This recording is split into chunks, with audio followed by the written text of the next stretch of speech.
Hello and welcome to another episode of Talking Loyal. And tonight we're joined by special guest Adam Le Fondre. How are we, Adam? I'm great, thanks. How are you guys? Good, mate. How are you? How you doing? Doing well? Yeah, not doing too bad. Just getting fit now to get ready to go in at Hibs in for pre-season. So it's a bit of a torturous time, really. It's been a busy last week for you, hasn't it? With leaving Sydney and then moving on to Hibs last Friday, wasn't it? You signed? Yeah, it's been a real whirlwind, really. I sort of envisaged myself doing another year in Sydney, and obviously things happened, and they realised obviously they didn't quite have the budget for obviously what was going on next season. So unfortunately, that meant that there was no contract there for me. And in football, you just have to move on, and one door shuts, another one opens, and luckily enough, my form's been really good at the back end of the season, and when I was fit this season, I scored goals. So obviously, Bri gave me a little message and phone call, and it sort of escalated from there. And I'm really excited about this opportunity that I've got at Hibernian, because it's a first chance for me to go and play in Europe at the age of 36. So really excited. We saw that this week. I think you're in the qualifiers, aren't you? The Europa Conference League, so that's exciting. Yeah, the draw's tomorrow as well. So it's really exciting for me. I know at 36 years old, I never thought I'd get the opportunity to do that. I played at the Asian Champions League with Sydney for 2 seasons, and to get that opportunity to play in Europe now and have that on my CV at 36 years old was something I couldn't pass by. I wanted to create history for them. I don't think they've ever made it to the group stages of European competition. Obviously, we need a bit of luck, but we've got a great group here, and I'm hopeful we can do well in this. Yeah, definitely. Perfect. Are we talking to you from Scotland, or are you in? Are you in England at the moment? England? Yeah, it's just in between bedtime with the kids. So one of them's gone to bed, and then 2 more are just in between that. But yeah, we're all at Stockport at the minute. All right. Nice. Tate, do you want to start us off with a few questions? Yes. So before we start the podcast, we normally start a few quick fire questions, and this one's no different. Obviously, you played for a number of clubs in England, but who was the team you supported growing up? Yeah, Manchester United. I think everyone who sort of follows me knows I'm a Red. So obviously, it's not been nice watching the last probably couple of weeks the football that's been on, and obviously who won what. But I'm a Red, and fair play to them. Really, they've had enough opportunities, City, to win everything, and they did it, and they did it with style as well. They've got a great playing squad. And I think as a United fan, you can only be envious of what they've managed to achieve, albeit with a lot of money, but also with a lot of class as well. And the way they play and the players they've got sort of shows up a lot of clubs, and United are no different to that. Yeah, nice. Next one. Throughout your playing career, have you had any pre-match superstitions? Yeah and no. They change, really. It depends what's successful that week. One week it might be right route first or whatever, or the meal that I have before a game. But if I score, it'll stay the same. I think one thing that's stayed with me for probably the longest, superstition-wise, I don't even know if it's superstition now, more of a habit, is that I always, when I cut my socks, I always wear them back to front. So with the Reading ones, I used to do it where, I think, who were we sponsored by? It might have been Puma at the time. I think the Puma badge was on the back. So I'd put the Puma badge on the back, or vice versa, or what. I did it with Wolves, did it with Sydney. Done it for probably 10 years now, I'd say. So I've always done that. Did it with Bolton as well. That's probably the only habit that I've really got, is when I cut my socks, I wear them back to front. Fair enough. Off the pitch, to relax, would you rather a round of golf or a night in gaming? Golf all day. I do like both, but you can get sick of gaming, I think. And golf's such a you're outdoors, especially if the weather. Obviously, if it's pissing down, I know I'd rather be inside. But if the weather's good, then put me on the course with a nice little motor caddy, and I'll take 4.5 hours just rolling around. Very nice, very nice. Sort of related to football, but who's the best player you've ever played with? Oh, And that can be a name or someone you actually could be Yeah, unknown. that's what I mean. It depends, obviously, name-wise or obviously what they whatever. Give us both, maybe. As a player. I think name-wise, I'd probably Heskey or Goodjohnson. I think, for profile, Goodjohnson, Goodjohnson at Bolton, he was about 37 at the time, 38. Obviously, he still had a touch of class, but wasn't quite the player he used to be. But for the accolades he accomplished and that sort of thing, probably him. Look at Royston Trent, obviously incredible player. Alex Barm-Johan at Sydney, he played for Schalke through their good spell when they were incredible. Played for Bayern Munich. So I'd probably say them three for career-wise. I'm trying not to forget anyone. Yeah, people have gone on, like obviously Connor Cody, who's gone on to have a great career at Wolves. Matt Doherty, who's had a great career. Obviously, potentially going Saudi now. I think who else at Wolves? Yeah, I'd probably say them. I think for ability-wise, who I've played with, just like raw natural ability. Maybe obviously I've played with Ravel. Nick Powell, them two players, incredibly talented footballers. It just make football so easy. And Nick Powell's one of my good friends, and I generally have arguments with him all the time, saying you should be better, like you should be in the Prem, like you should have played 10 years in the Prem or whatever. And unfortunately for him, he's had a couple of bad injuries at bad times and stuff, and it's probably not helped him. But he's an incredibly talented footballer, and 6 foot, fast, strong, the archetype of a footballer. Both feet, can edit, got a terrible airline, but great footballer, like really good footballer. And obviously, even in fact, going back to the other one, Harty as well. Harty had an incredible career, and obviously great ability as well. You know what I mean? He's got a wonderful left foot.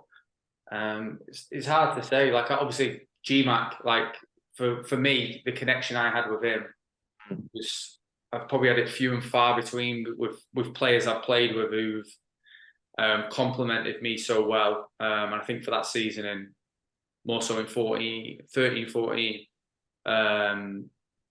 we had such a good connection that it helped bring sort of the better version of me out when I did play. And I'd probably say, I know it's not obviously the flashy name or anything like that, but for me, getting the best out of me, I'd probably say he was one of the best ones as well. Yeah, no, you've definitely got a long list of good players. Yeah.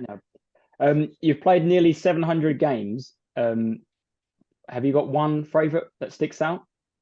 I've got a couple, yeah. Obviously, the Southampton away is, probably 1A, and then I've got Bolton at home to Notts Forest, which is probably 1B.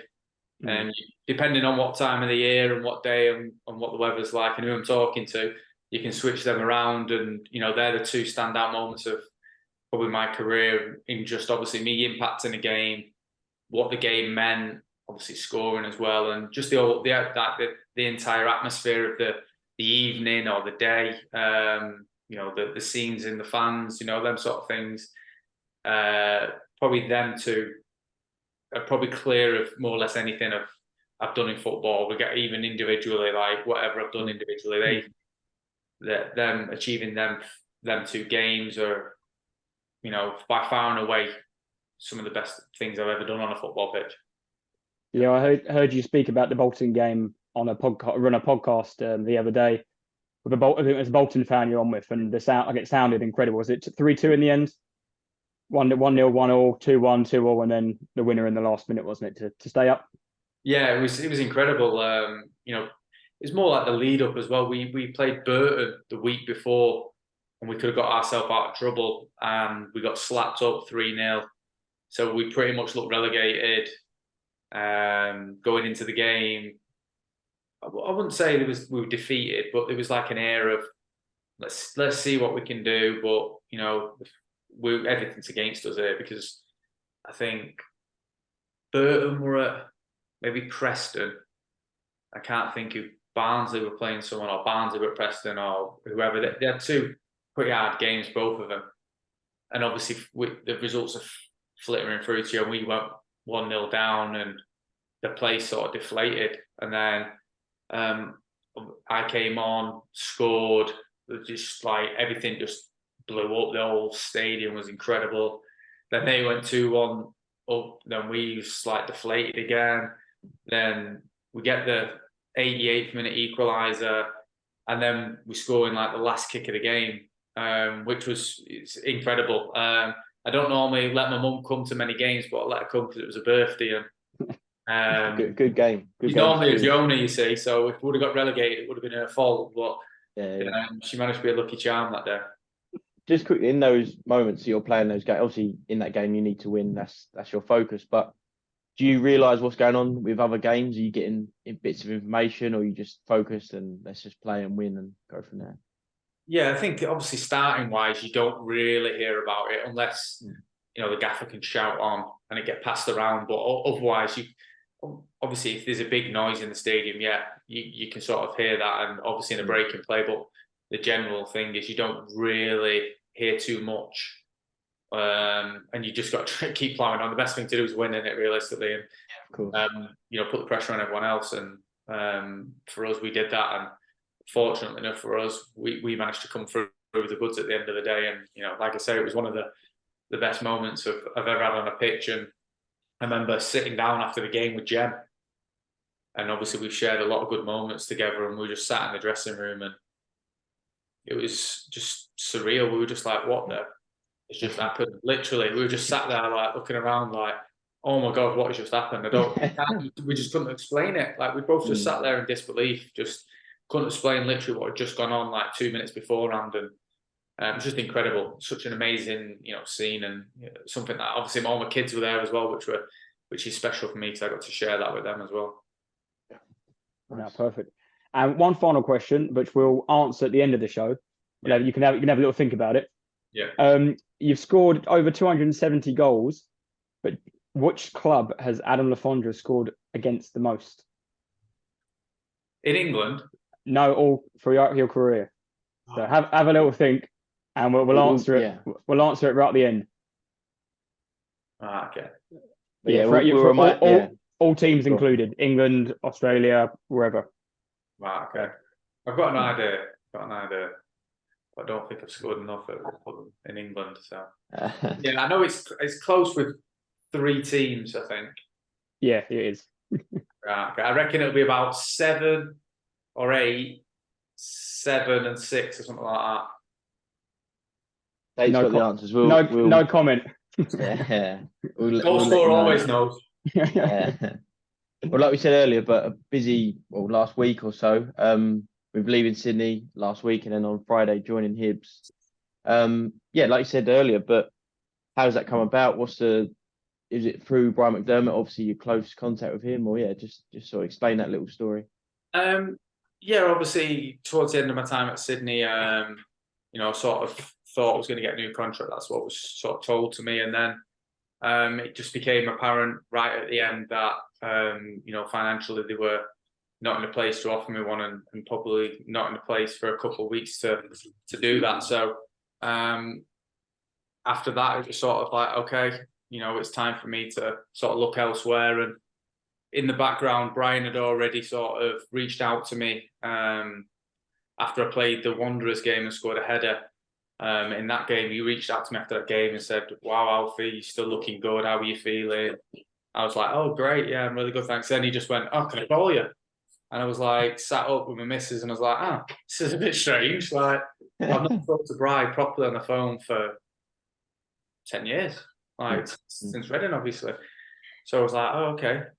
Sure, of course you can call me. So he rang me, he's just asking me how I'm doing, how's the kids, how's the wife. And then he was just like, what are you thinking next season? And I was like, well, I'm definitely going to play. Like, I feel really good, I'm scoring goals. And he's like, yeah, he said, I don't see a different player from who I signed at 24, 25. Like, he's still really fit. Obviously, it just depends how you feel and stuff. And I was like, yeah, obviously, I feel great.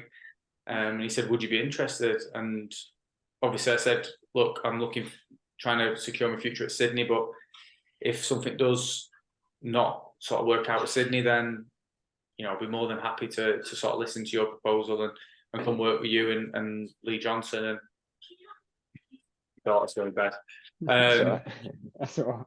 And couldn't work with obviously Lee Johnson and Brian again, and obviously it'd all be subject to speak to Lee Johnson and seeing what his plan was for me. And like I say, I had really good meetings with him, and I'm really enthused about what's to come. And obviously done all my medical stuff, and I'm really looking forward to starting. Really. Nice. Are those medicals done? Can you get them done in Sydney? Did you get them done there, and then you moved over, or is that all done did you fly over and get that stuff done? Yeah, so I signed everything in Sydney, then came over, went up last week and did my medical, did all that sort of stuff and signed everything off again, like if we missed anything out, and just had a look at a few things, looked around the training ground and stuff, and spoke to the owner and spoke to a few people at the club, and that was it really. And jobs are good, and come back in maybe 10 days time and start pre-season. We saw the announcement video with the use of Football Manager and stuff. Was that your idea, or was that them trying to put it on you? How did that happen? Yeah, that was their idea. But funny, obviously, I'm a big advocate of FM, so I think it sort of worked hand in hand and quite well with me. I said that to him. I said, obviously, I know Miles, and obviously I've done stuff for them before when I did the film for them. So, who doesn't love a good FM, reveal sort of thing? That was very clever. Very good. Yeah, you just said touched on your negotiations there. They seemed, as transfers go, reasonably simple. Have you ever had one before where it's been just chaos and dragged all throughout a month? Maybe it's been a deadline day one, or it's been a summer. Yeah, I've had enough of them, mate. I've had enough of them that I've gone through. And, I've been told I'm going here, looking at houses. Then next minute I'm not. When I went back to Bolton in League One, I was at Wigan at the time, and prior to that window, I wanted to go back to Bolton. At the time, I was at Cardiff in my final year, and I was that summer. I was told, "Oh, you're going to be going to," I think it was Rangers at the time. Rangers are interested, and they're progressing with my agent. Blah blah blah. Right, they're not. Something's happened, gone wrong. I was like, right, okay. Now Huddersfield are interested, so I was like, okay, great, up north. Perfect. Yeah. The next minute, they're not coming in. I was like, right, okay. Then Wigan are interested. Right, okay. Oh, by the way, Bolton are interested. So I was like, all right, Bolton, been there. Fans love me. I love playing for them. It's really close to my home. It's perfect fit. They're in League One. They've got a great squad that looks as if they're going to go straight back up. That's me scoring 20 goals, 25 plus goals if I play there from the start of the season. So I'm speaking to, I don't know who it was. It was like the chairman's son at the time. And he's like, yeah, we're going to sign you tomorrow. And this is like, bear in mind, this is probably about the 3rd of August. We're going to sign you tomorrow. All right, mate, but I'm going to put off a deal to Wigan if this is the case. Yeah, no, it's tomorrow. Tomorrow comes, doesn't message me. They just led on. It was like 2 weeks of that. I was like, right, no worries, mate. I'm signing for Wigan. So I signed for Wigan. Started to do okay there. Then the manager got sacked, and then just didn't play after that. So I wanted to get out, wanted to go and play somewhere else. They come again in December time because they're close. They're doing really well. They're in the top of the league. So I'm under the same thinking. Go there. I'm back in the champ within 4 or 5 months, and I scored goals off the back of that. So he's messaging me again. Come on, Alfie. Let's go. Come on. We're going to sign you 1st of Jan. So I was like, right, okay. Bearing in mind, I signed deadline day with about 4 hours to spare in January. So you can imagine what my January was like. Every single day or every 2 days, we're signing you tomorrow. At the end of it, I was losing my head. I had 4 or 5 other clubs in League One trying to sign me, but I didn't really see the value in that because Sheffield were already pretty much up. And second place was Bolton and might have been Scunny, who were close. And I just thought, Bolton are going to do it. I said, me playing, we're being a little bit arrogant. I said, me playing for Bolton, we're going to get promoted. So I was like, right. So we ended up driving to Bolton. And then as I'm doing it, part of the reasons I'm joining it is because one of my good friends is there, Zach Clough. So I'm ring him going, no, we're going to play together again. And he goes, no, we're not. I said, you're coming because I'm going. And I was like, like, where are you off? Like, yeah, I'm going Forest now. See you later, mate. I was like, all right, mate, yeah, see ya. So then I signed there, 4 hours to go. Literally one of the, like when I'm trying to say to like my missus, like, oh babe, I think we're going Bolton again. She's like, yeah, sure. No, babe, look at these messages I'm getting. Like I'm showing her everything, and this just not happening. I was literally, it was the most like one of the most frustrating periods for me. Yeah, like something like that to just, it wasn't even negotiating because I was willing to take a pay cut to even go there as well at the time, which I ended up doing. I ended up forfeiting a little bit of money to go there to go and play, but they still couldn't get it done. It was ridiculous. Obviously, like you can imagine, I was losing my head. But you know, once you get in the building, it's a lot easier from them. But the time leading up, I was like, well, what am I going to do? I can't just sit and rot here in Wigan. I was playing like left wing or was coming on in like an 8 or something like that, which, you know, obviously I'm a number 9, so playing me left wing or bloody as an 8 isn't really going to work. That conversation you had with Cloughy about the transfer, is that something that happens regularly with footballers? Do they talk about transfers together? Or is that sort of like an unwritten rule that they don't really talk about it until signing the dotted line, and then it's a bit of a shock for you, like for a teammate that you could be chatting all week with, and then you find out on Sky Sports that he's left? Or is that something that's openly chatted between teammates?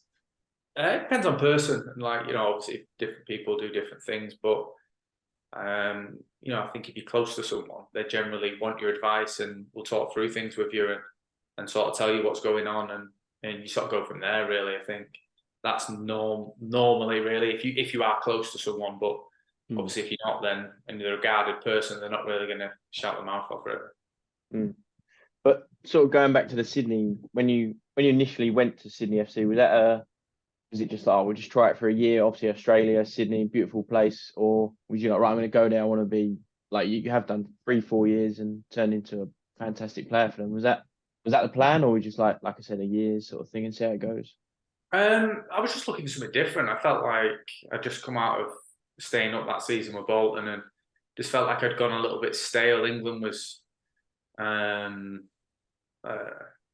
like demoralising me a little bit. I think like I was just getting to a point where I weren't really enjoying it. I was having a sort of in and out period for like the probably 2 or 3 years previous, and just wasn't really, you know, I wasn't really overly enthusiastic. And obviously something like that came up. I was looking at America or obviously the A-League, and you know, Sydney came in, and I sort of looked at the club and looked how successful they'd been, and I just thought, yeah, this is for me.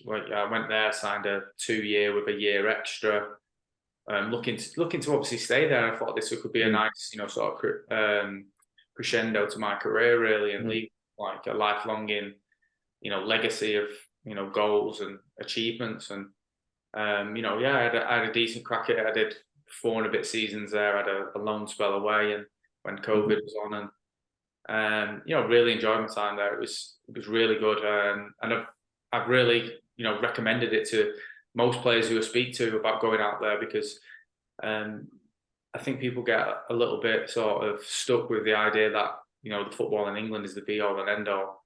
And I think there's, you know, some great places you can go and play, and you know, as long as you're willing to adapt to that culture and, you know, sort of breathe that philosophy as well.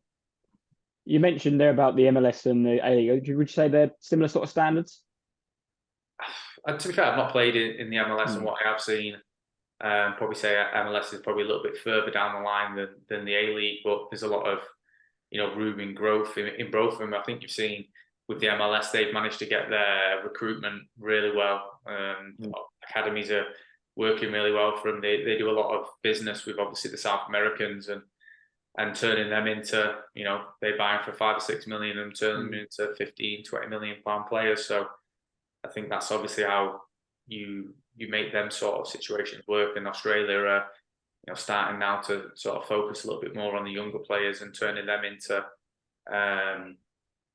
you know, academy ready, or you know, playing championship ready footballers, and getting good transfer fees for them. I think that's where, you know, ultimately it lies for them in the way they go forward, and in building their transfer market, and then reinvesting on top of that, and that's how you get obviously the better players from that catch up with, you know, the MLS or whoever they got their sights on. Obviously, I know there's a lot of room to grow there, being part of it and seeing sort of the cycle of things, how it's done now.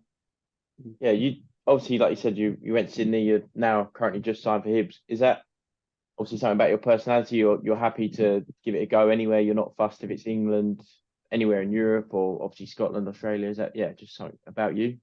Yeah, I think obviously you've got to have good people. I think you can sort of see that straight away with their, good people and a good setup. You can sort of, see what sort of plan they have for you. And if you trust them as well. Obviously, you've got to have a lot of element of trust there and belief in yourself as well. When I went to Sydney, I had full belief that football would take care of itself.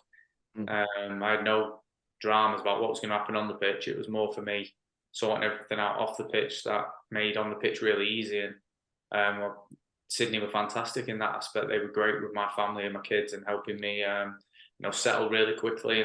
And that, like I said, the football was just easy. That was me just going and doing my job, having a kick about with my mates or whatever. So I think for me that was, a big thing. I've turned down a lot of opportunities to go elsewhere abroad because I didn't like what, the people represented or what they,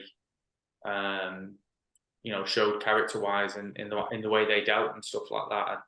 And I need something that's stable. I don't need something that's too volatile, realistically. I lived in Sydney for I went travelling there for about 9 months, about 10 years ago, and I actually saw Sydney FC play. It was around the time Del Piero was there. I think Brett Emerton was there, and Richard Garcia. I think he used to play for Hull City. Played a bit for Hull United. Yeah. They played at the Allianz at the time, next to the SCG. Yeah. And I remember there was the one end. They probably attacked it in the second half, and it was always packed. All of they're like their mini ultras, and they would have like the park where that area is, and they'd have their pre-match chants and they had the drums and everything. Was that something that took you by surprise that they were that passionate that they were?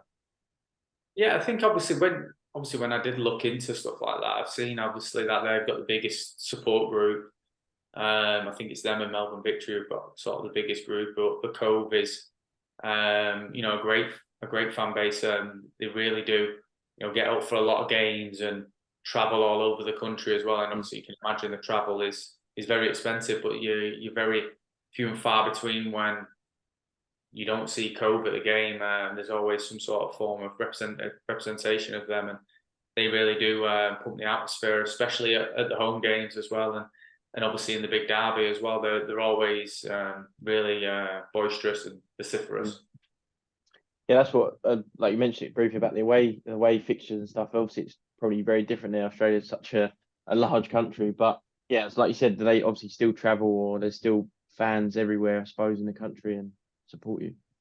Yeah, of course. They travel literally pretty much all over the country. What we do, obviously, it's very expensive as well to pretty much copy what we do because it's a 3-day journey, really, depending where you're flying to, or depending on if you're getting in on an early flight, then flying out on the red eye afterwards, it can be really taxing. So it just depends on the person, I guess, and whatnot, and what they can afford to do that. But like I say, the Cove are absolutely amazing, and probably the best fan base that is in Australia, really, for the support and the noise as well, the atmosphere they create.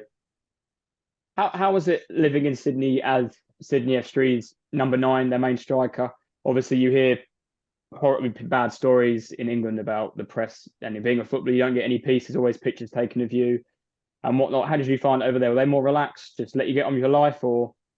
Yeah, funny enough, the first couple of years was, nothing. It's really nice. Obviously I'm not exactly the most high profile player in the world, but even being recognised, like, it wasn't really a common thing. I'd probably say more towards the end of my time, I got recognised more by people, and just saying hello and stuff. And I think that's obviously part and parcel of being a footballer, is you courteous with everyone. You're always sort of portraying the Sydney FC logo or whoever team you're playing for, and trying to represent them in the best light. So I think whenever fans do see you and stuff like that, you have to obviously engage with them and speak to them, and obviously try and give the best impression you can in whatever time scale you can afford to give them as well, obviously.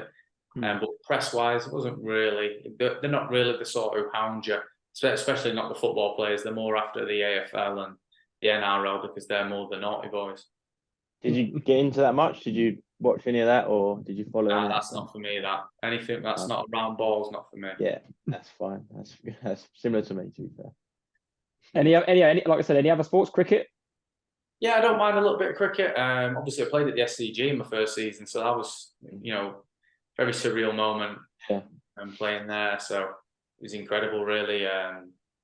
But yeah, I do like cricket. I love the Ashes, but I didn't manage to get to any of, that game, sort of any of them games when they were over there. I think clashed really with our schedule. We play over the summer months there, so it clashed with whenever England were over, sort of thing. So it was quite hard to get to.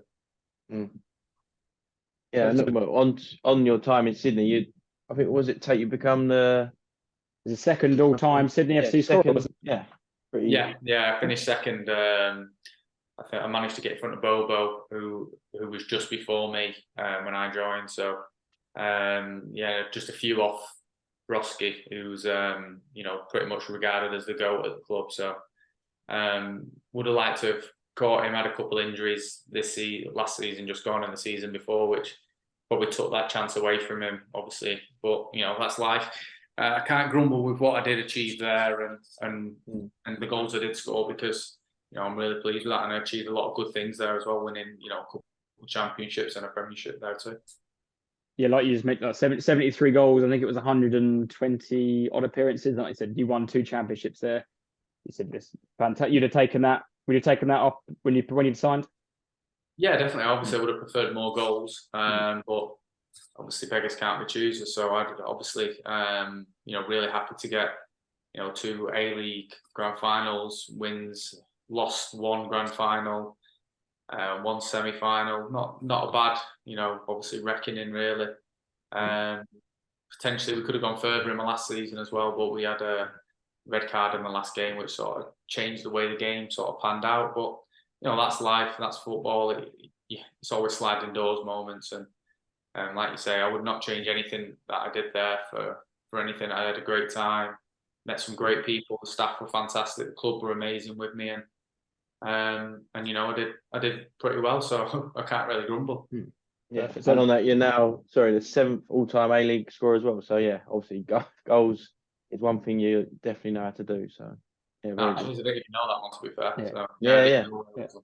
And talking of goals, I think a lot of our listeners will know you from your time at Reading and your great season you had in the Premier League when you scored 12 goals in, I think it was 34 games, and winning January Player of the Month along the way. Where is their award? In your house? Storage at the minute. Yeah. You know what? Funny enough, that season, I got my house broke into in Shinfield, and the robbers or the burglars looked at the award and put the award on the bed, left it open for me. No way. I was like, bloody hell, cheers for that. Yeah. I was laughing their head off. They got away with a brand new car and left my Premier League award on the bed. It's funny, but brilliant. Yeah, it's stuck in storage at the moment. I've not managed to pull it out yet. Did you think you deserved another year in the Premier League? Was there any other, after that Reading season when they went down, was there any other opportunities for you to play again? I think there was a couple inquiries for me. I think Fulham came in roughly around that time as well. To be fair, the way I was told, and the way, obviously, when Nigel Atkins came in, the way it was sold to me was, obviously at that time I was getting a new contract at the end of that season, or March time that season.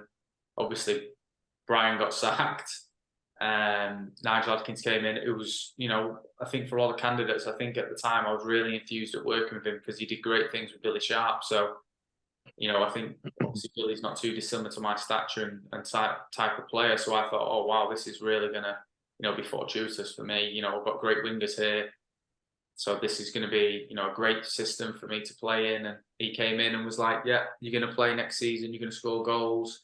We'll sort out your new contract. And to be fair, I was quite happy just to play that next season and come back up, because I thought we were good enough to obviously get the squad to come back up that next season. So I was quite happy. Obviously, if a Premier League team met the requirements Reading wanted, then obviously I'd be daft not to go and speak to them.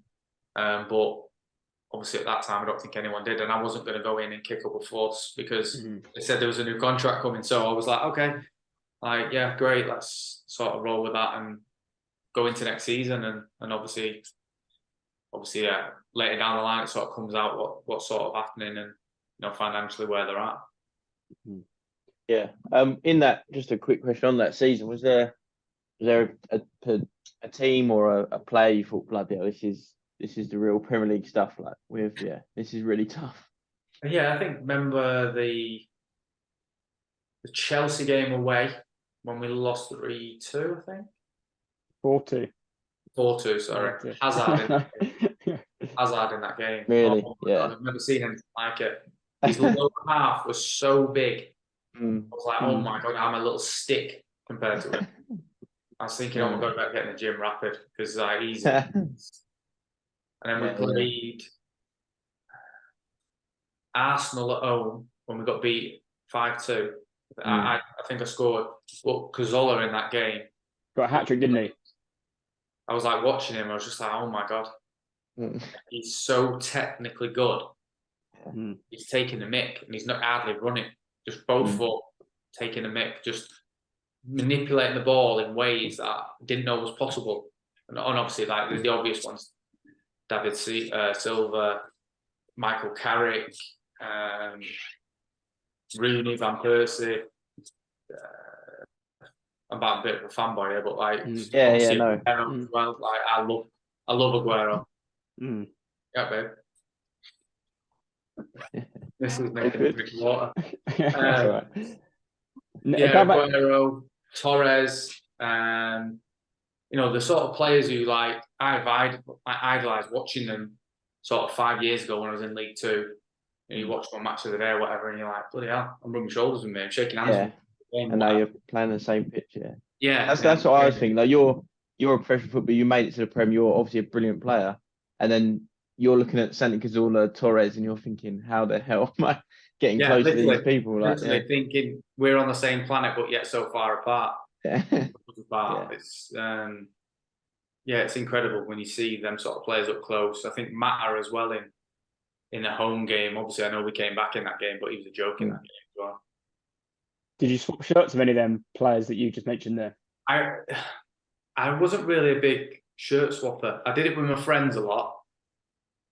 But the only two I did get was Torres and Aguero. When we played City away, when he come off the pitch, then I didn't get on the pitch and I was at the tunnel and I thought, oh bollocks, I've got to get his shirt. Like, I don't care what I think we lost last minute. I think someone scored an header. I think Gareth Barry scored an header. Try and look for it here. Yeah, I'm pretty sure we lost 1-0. And I was thinking, oh, I'm gonna have to get this shirt rapid and not hide it. And it wasn't really like a collectible. Seeing him coming off, I was like, oh, please, Sergio, give me a shirt. And he was like, take yours. I was like, come on, mate, you don't want my shirt. You don't need, So it's like I got the golden badge because that's when they won the league the year before and stuff, like him. And then I got, obviously, Torres' shirt. Like, they're the two that I did go to get. But other than that, I didn't really want to be like fanboying everyone, running after the shirts and stuff. It wasn't really my scene. I probably wish I did now, looking back, but it wasn't really the sort of thing I wanted to give off. That I was in awe of them because I certainly wasn't. I felt like I could hold my own, and obviously that's why I was scoring goals. But obviously, they're players that are unbelievable. And of course. Maybe I wish I did get a few more shirts after all. Yeah. During that hot streak in January, was there any talk of England call up or anything like that, or did you ever hear any rumours? Yeah, well, I sat down with Bry actually, funny enough, and he said, I think it was Hodgson at the time, and Ray Lewington, I think was his assistant, rang up Brian and said, what do you think? Do you reckon we get him in and stuff? And Bry was like, yeah, definitely. I think you should, get him in, have a look at him. I think he can definitely do what he's doing for me for England, and obviously we'll see how it goes. And then obviously I think Defoe dropped out of the squad not long after that time there, and there was a little bit of talk. I think Brian sort of said like, oh, you might get called up, and I think in the end they put Walcott up front and obviously just left me. I think it might have been the start of Feb, and then that was it really. Obviously I couldn't really continue that form that I did in January, and I don't think I scored then until March, maybe. I think it was March. Was there a goal that season you really enjoyed the most, or you thought was the best goal you scored in the Prem? Obviously, the Chelsea ones obviously kind of stick out, last minute goals. Scoring against United was a big thing for me, obviously being a United fan. I was going to say, what was it like playing against United? And yeah, that must have been almost like a pinch me moment again. Yeah. Yeah, definitely. You know, like I say, 12 months earlier, the start of the champ season, I was playing in League Two. So you fast forward that, I'm playing against United, just scored against, I don't know who it was, marking with Darren Fletcher or whatever, or Johnny Evans, or off a corner. I've just scored an header off a corner against United to put us in the lead. So I couldn't really write that sort of thing. That sort of thing was still like, it was so euphoric, you know, and having all my family there to see that as well was such an amazing time for me, and an amazing situation for me to sort of be in. And you know, I was quite lucky that obviously I did do quite well in the Premier League and scored some good goals against good teams. But I think for me, probably my first goal in the Prem was probably, and it's only a penalty, but it's probably my favourite because it was a complete sort of 180 or 360 of what I've done. Like I was, like I say, I was playing against Barnet, scoring against them at Don Valley Stadium. Then I'm scoring in the 90th minute against Stoke, a pen to get us a point in the first game of the season. So for me, that was probably my favourite goal, just because it was the first Prem goal, and obviously my first game in the Premier League. So that sort of stuff, that dreams come true. Yeah. I think, Jack, you had a stat, didn't you, about a goals to game ratio that was mad. I think we saw you tweet it as well a while back, Adam. Yeah, not too bad stats really from the Premier League, and that time I didn't do too bad. Goals to minutes or something like that, because we actually noticed that. Did you think you deserved more starts, more minutes in that season? So, I think it was hard. I think because obviously the season before I did so well, doing what I did, coming off the bench, knowing my role. And we got into a position where in January, I was sort of assuming that we were playing 4-5-1. I'd come on at 60 and we'd go two up front and, you know, put a little bit more pressure on teams. And, you know, I sort of understood that at the moment in time, if that's getting us results, I'm not going to start moaning on that, because ultimately I want to stay in the Premier League. And we were having great results and looking like we might, you know, inevitably stay up. And obviously that didn't sort of come to fruition. And to be fair, I did play a few. Would I like to play more? Yeah, of course I would have loved to have played more. Do I think I would have scored more goals? Yeah, of course I do. That's the sort of mentality I have. But I think I'm not the sort of person who's going to hold a grudge on that. They had plans. I was fully invested in my teammates, and we all believed in what we could do as a group to try and stay up. I don't think it was sort of I before me. It was always, you know, the team first. And that's how we were as a team. I think that was our identity, because we had such a great changing room. Yeah, definitely. That's a lot of, we've had, like we said, a few ex-footballers on and spoke to a lot of people, but that's one of the main things they say about the changing room. Whether a side coming up or when you win promotion or win games, it's always about the changing room. No matter if it's you got Ronaldo or whoever you've got, the players, it's said that group unity is the main thing. Yeah, I think definitely, more importantly, probably in the Championship, is because you play Saturday, Tuesday, Saturday, the people who are on the periphery can almost be left behind. And I think a good changing room never leaves, you know, them sort of people to feel like they're not part of it. I think that's what we did really well, is that we had a good group of 20, 22 players who all contributed in that season and all bought into what we were doing, you know, myself included. I sort of bought into the super sub role towards the end of that season, and knew that if we were going to be successful, we all had to sort of succumb to what we were doing. You know, Jason Roberts come in was absolutely masterstroke, because he was near enough unplayable in the Championship. I don't think I've seen someone bully defenders like that ever in my life. Incredible.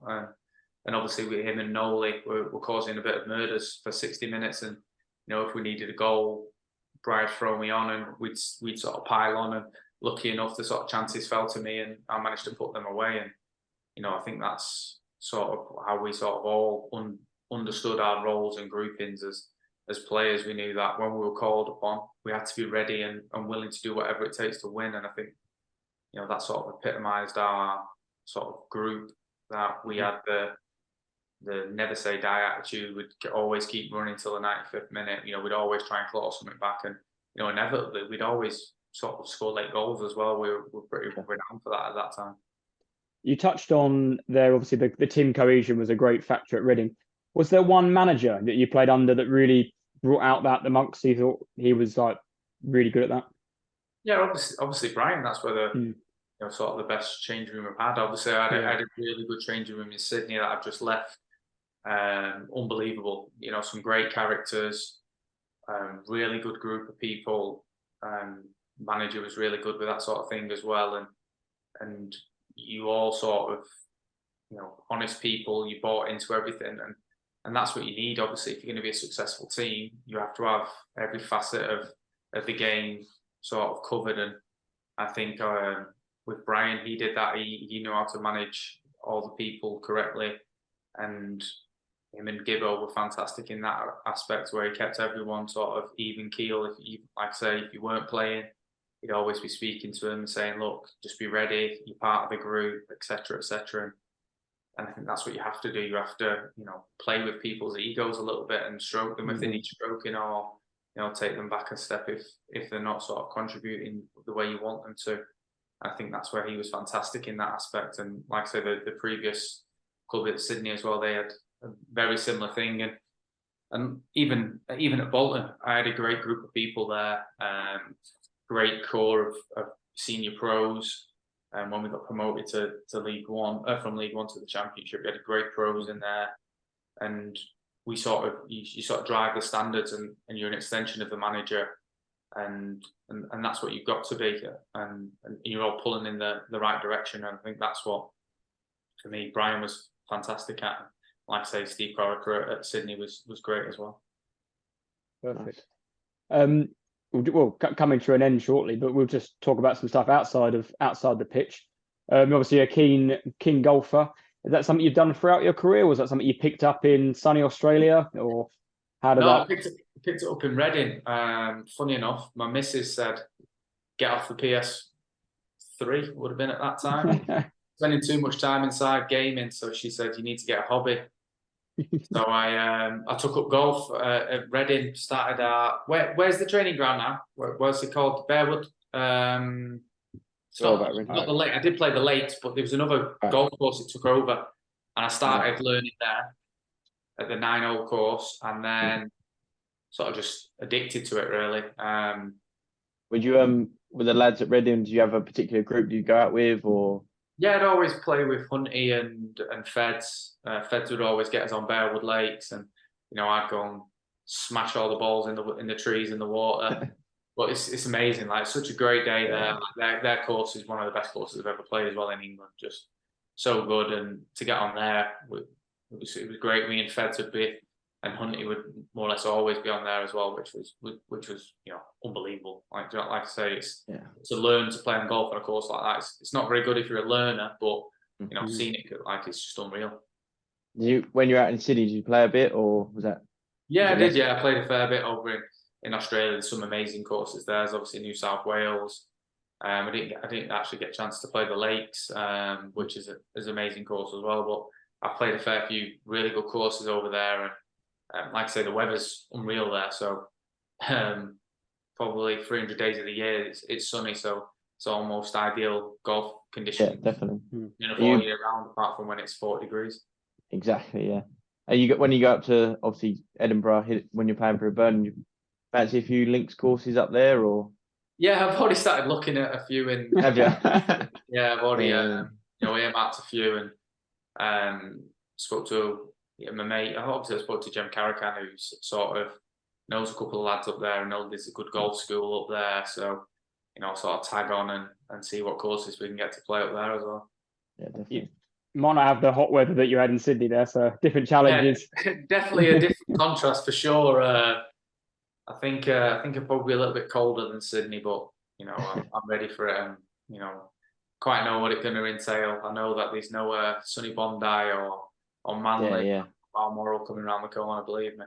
Have you got a handicap? Yeah, I'm terrible at the minute though. I'm not playing too. My England golf handicap's like 12.6, but the way I'm playing at the moment is awful. So I'm playing nowhere near it. Yeah. It's good, very good sport, but also very, very frustrating.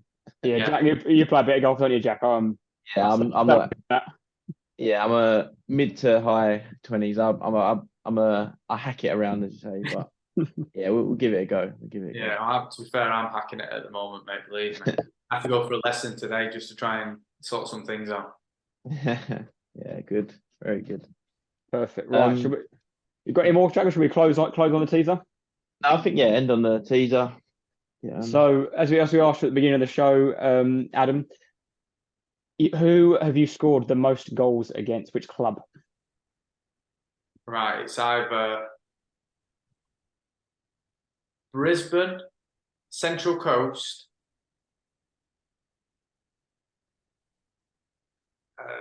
Accrington or Barnet. What one are you going for? What one are you going for? Lock us in one answer. Most. You want to wait? Sorry, Tate. Do you want to give him the amount that he scored against the side? 10 goals. 10. I believe I did not score 10 against someone. I weren't thinking that, Anna. I'll give you a clue. You haven't actually said it. You said 2 of the top 3. Right. Okay. So I've not said it. You said 2 of the top 3. I think who played long enough against. Who scored an hat-trick against as well.